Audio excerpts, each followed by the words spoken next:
நம்ப வச்சு ஏமாத்தணும்னு தானே இப்படி எல்லாம் பண்ணிருக்கான். ஏன் தமிழ், ஒருத்தங்க அன்பை காட்டி நம்மள பிடிச்சவங்கள ஏமாத்துறது எவ்வளவு பெரிய தப்பு.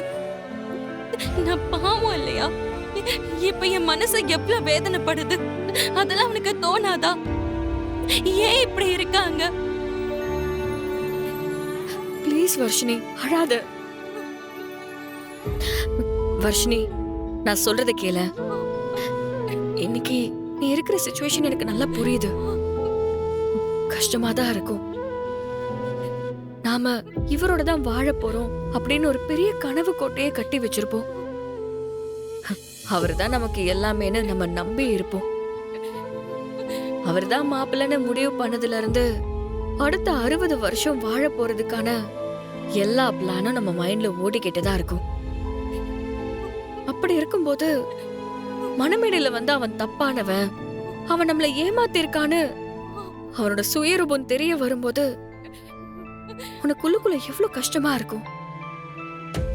மத்தவங்களை விட எனக்கு அது நல்லா புரியுது வர்ஷினி. ஆனா நீ அழாத. இங்க பாரு, இங்க பாரு. உனக்கு இன்னும் வயசு இருக்கு. இந்த காலத்துல ஒரு பொண்ணு ஒரு பையனை லவ் பண்ணிட்டு ஏதோ ஒரு பிரச்சனைனால பிரேக்கப் பண்ணிட்டு அடுத்து வேற ஒரு பையனை லவ் பண்றதெல்லாம் இப்ப ரொம்ப சிம்பிள். நீ அந்த மாதிரி நினைச்சுக்கோ. நல்ல வேலை, நமக்கு கல்யாணத்துக்கு முன்னாடியே அவன் யாருன்னு நமக்கு தெரிஞ்சிருச்சு. இதே கல்யாணம் முடிஞ்சு அவனோட சுயரூபம் நமக்கு தெரிஞ்சிருந்தா உன் லைஃப் என்ன ஆயிருக்கும்? அதனால இத பாசிட்டிவா எடுத்துக்கோ. நீ பழைய மாதிரி எப்படி இருந்தியோ அந்த மாதிரி இரு. எப்படி தமிழ், எப்படி தமிழ் நான் மாற முடியும்? கண்ணை மூடி திறந்தா அவன் ஞாபகம் தான் வருது. அவனை நான் எவ்வளவு லவ் பண்ண தெரியுமா தமிழ்? நினைச்சு பார்க்கவே அசிங்கமா இருக்கு. ஜனகம்மாளோட பேத்தி எப்படி ஒருத்தன் கிட்ட ஏமாந்து உட்கார்ந்துருக்கா.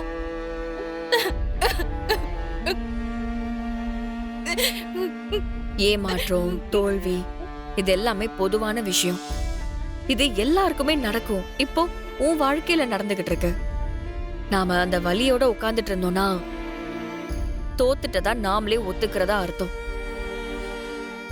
எழுந்து வா. வாழ்க்கை இன்னும் நிறைய பெரிய சர்ப்ரைஸோட உனக்காக காத்துக்கிட்டு இருக்கு.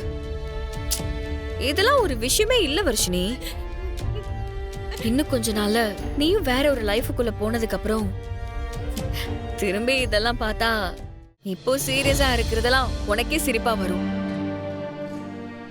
உன்னை ஏமாத்தணும்னு நினைச்சவங்களுக்காக நீ எதுக்கு கவலைப்படுற வர்ஷினி? நாம சிந்துற ஒவ்வொரு கண்ணீருக்கும் வேல்யூ இருக்கு. நம்மள ஏமாத்துறவங்களுக்காக எப்பயும் நம்ம அழக்கூடாது. எல்லாம் சரியாயிடும். ரெஸ்ட் எடு. தூங்கு பாப்போம்.